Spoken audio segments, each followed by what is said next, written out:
Today I am going to explain the second chapter of English literature of DAV class 8.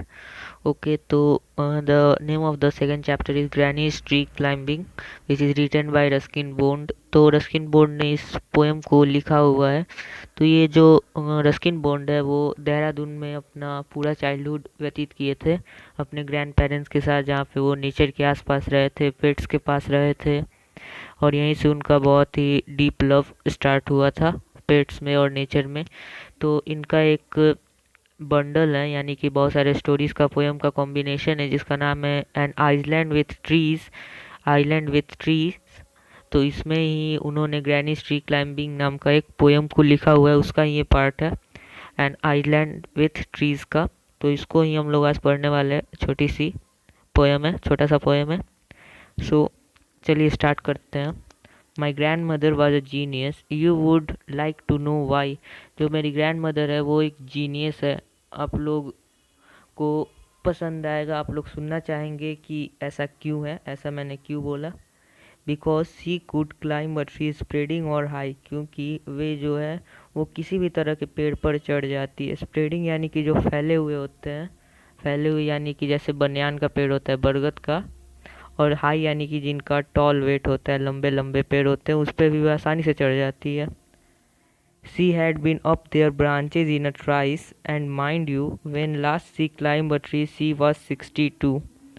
She had been up there branches in a trice यानी कि जो पेड़ के branches होते हैं, शाखाएं होती है, उस पर वे बहुत जल्दी जल्दी चढ़ जाती है। और मैं ये बता दूं कि जब वे लास्ट बार पेड़ पे चढ़ी थी तो उनका एज 62 था। Okay. Ever since childhood, she had this gift for being happier in a tree than in a lift. Ever since childhood, childhood से ही यानी कि बचपन से ही उनको ये गिफ्ट मिला हुआ था, उपहार मिला हुआ था एक तरह का, कि वे पेड़ के ऊपर ज़्यादा खुश रहती थी, ना कि लिफ्ट में। लिफ्ट से ज़्यादा वो पेड़ के ऊपर खुश रहा करती थी। And thought as years went by she would be told. और जैसे जैसे साल बीतता गया तो उनको वैसे वैसे बोला जाने लगा। क्या बोला जाने लगा, देखते हैं। That climbing trees should stop when one grew old, कि जो पेड़ पर चढ़ना होता है वो आपको छोड़ देना चाहिए। जैसे कि आप बूढ़ी होते जा रही हो, वैसे आपको पेड़ पर चढ़ना छोड़ देना चाहिए। And that growing old should be gone about gracefully, और जो आप बूढ़ी होते जा रही हैं वो आपको सम्मानजनक बूढ़ा होना चाहिए। तो सम्मानजनक यानी कि जैसे कि वो बच्चा के जैसे बूढ़े हो रही है, क्योंकि बच्चे पेड़ पे चढ़ते हैं, तो वैसे वो बूढ़ी हो रही है। तो उस पर ग्रैंड मदर क्या बोलती है, सुनते हैं। She had laugh and said, well I will grow old disgracefully. So grandmother उस पर हंसने लगती है और बोलती है कि नहीं, मैं तो ऐसे ही ग्रो होंगी, मतलब कि बूढ़ी होते जाऊंगी। डिसग्रेसफुली यानी कि असम्मानजनक तरीके से, बच्चे के तरीके से ही बूढ़ी होंगी, ऐसे ही बूढ़ी होंगी पेड़ पे चढ़ते चढ़ते। सो आगे है, I can do it better and we had to agree. यहाँ पे ग्रैंड मदर बोलती है कि मैं अब इससे भी अच्छा कर सकती हूँ। और जो वी यहाँ पे यूज़ किया गया, and we had to agree, we का यूज़ किया गया क्योंकि यहाँ पे पोएट और उसके फैमिली सबको उनका बात मानना पड़ता है, ग्रैनी का। आगे है, for in all the garden there wasn't a tree she hadn't been up at one time or another। तो जो गार्डन है पोएट का, तो उसमें ऐसा एक भी पेड़ नहीं है जिस पे वे एक या एक से ज़्यादा बार नहीं चढ़ी हो। Having learn to climb from a loving brother when she was 6। उन्होंने ये जो पेड़ पे चढ़ना था वो अपने एक बहुत ही प्यारे भाई से सीखा था, जो कि उन्होंने सीखा था 6 साल की उम्र पर ही। 6 साल की वर्ष में उन्होंने पेड़ पर चढ़ना सीख लिया था। But it was feared by all that one day she would have a terrible fall. यहाँ पे बताया गया कि सभी लोग डरते थे कि एक दिन वे बहुत ही भयानक तरीके से पेड़ से गिर जाएंगे। The outcome was different while we were in town, she climb a tree and couldn't come down.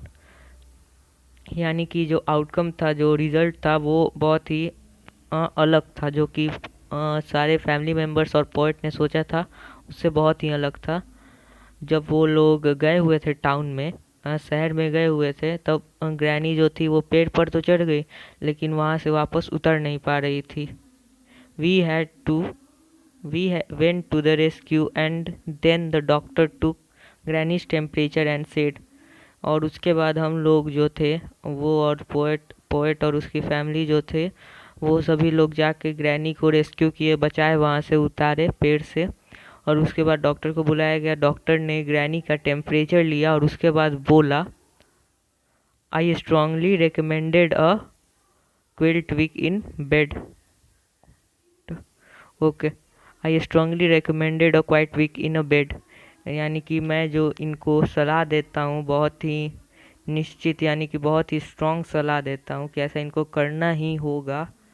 ऐसा सलाह दिया गया यहाँ पे कि इनको 1 वीक के लिए बेड में रहना होगा, 1 वीक के लिए बेड रेस्ट करना होगा, कहीं घूमना नहीं, अपने रूम में बेड पे रहना होगा। We sighed with relief and tucked her up well. Poor granny, for her it was like a brief season in hell.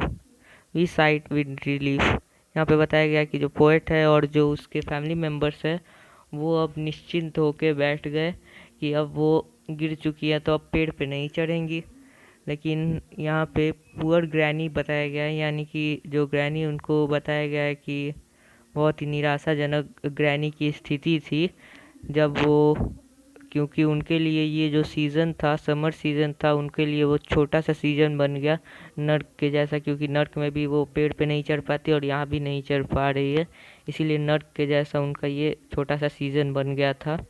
Confined to her bedroom while every breeze whispered of summer and dancing leaves. Confined to her bedroom, यानी कि वो अपने bedroom से एकदम चिपक गई थी, bedrooms में ही उनको रहना था। और वहाँ से जो हवा चल रही थी वो एक साउंड प्रोड्यूस कर रही थी, जैसे कि फुसफुसाने वाला साउंड होता है, उस टाइप का साउंड प्रोड्यूस कर रही थी। जो समर यानी कि गर्मी में जो हवा चलती है, उसका जो हवा था वो एक साउंड प्रोड्यूस कर रहा था। और जो लीव्स थी पेड़ की, वो लग रहा था कि जैसे डांस कर रही है। But she held her peace till she felt stronger, then sat up and said, I will lie here no longer। यानी कि वो तब तक शांति से बैठी रही जब तक उन्हें ये नहीं महसूस हुआ कि वो थोड़ी स्ट्रांग हो चुकी है, थोड़ा सा उनमें शक्ति आ चुका है। और उसके बाद वो वहाँ से उठती है और बोलती है कि अब मैं यहाँ पे और ज़्यादा दिनों तक नहीं रहूँगी।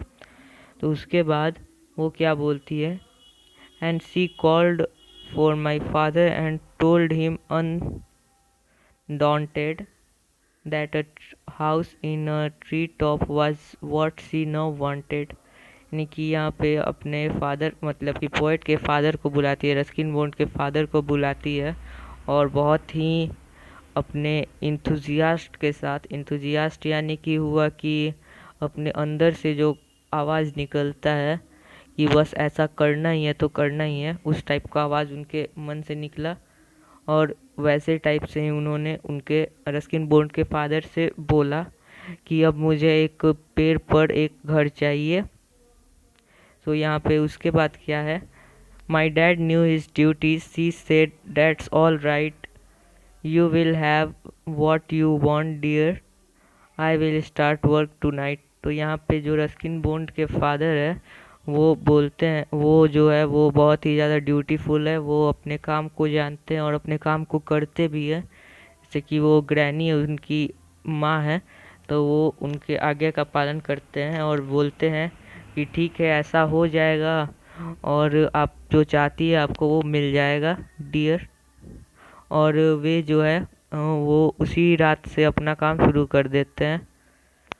With my expert existence she soon finish the chore chore. तो यहाँ पे बताया गया कि वो अपना जो जॉब है, मतलब कि जो वर्क था उनका पेड़ पर बनाने का घर, वो लेखक की मदद से, यानी कि पोएट रस्किन बॉन्ड की मदद से, उनके असिस्टेंट्स होकर बहुत ही अच्छे से, बहुत ही जल्दी काम कंप्लीट कर लेते हैं। Made her a tree house with Windows and a door. तो वहाँ पे जो ट्री हाउस वो बनाते हैं उसमें विंडोज़ होते हैं, मतलब एक से ज़्यादा विंडोज़ होते हैं और एक तो होता है डोर आगे की तरफ। सो आगे है, so granny moved up and now every day. So उसके बाद जो होता है वो ग्रैनी वहाँ पे चली जाती है, ग्रैंड मदर वहाँ पे चली जाती है और हर दिन I climb to a room with glasses and a tray. I climbed, I मतलब कि यहाँ पे रस्किन बोन को बताया गया है, राइटर को। तो राइटर जो है वहाँ पे अब हमेशा जाते थे ग्लासेस और ट्रे के साथ। सी सिट्स, अच्छा हाँ यहाँ पे है, she sits there in a state and drinks sherry with me. She sit there in a state यानी कि ग्रैंड स्टाइल में, जो राशि ठाट बाट वाला स्टाइल होता है उस टाइप में वो वहाँ पे बैठ के मेरे साथ सेरी पिया करती थी। सेरी यानी कि एक तरह का वाइन होता है, वो पिया करती थी। Up holding her right to reside in a tree, up holding his her rights यानी कि जो उनका अधिकार था उसको दिखाते हुए, उसको अपना बताते हुए वे उस पेड़ पे रहती थी। ओके, तो यहाँ पे हम लोग का चैप्टर कंप्लीट हो गया है। अपहोल्डिंग का मतलब हो जाएगा अधिकार, अधिकार बताते हुए, अपना अधिकार बताते हुए यहाँ पे रहती थी, अपने राइट के साथ, अधिकार के साथ ऐसे ही रहा करती थी। तो यहाँ पे हम लोग का चैप्टर कंप्लीट हो गया है। तो इसका जो सॉल्यूशन है वो भी मेरे इसी चैनल पर मिल जाएगा। Thanks for watching, like comment subscribe सब कुछ कर दीजिएगा। Okay, bye bye.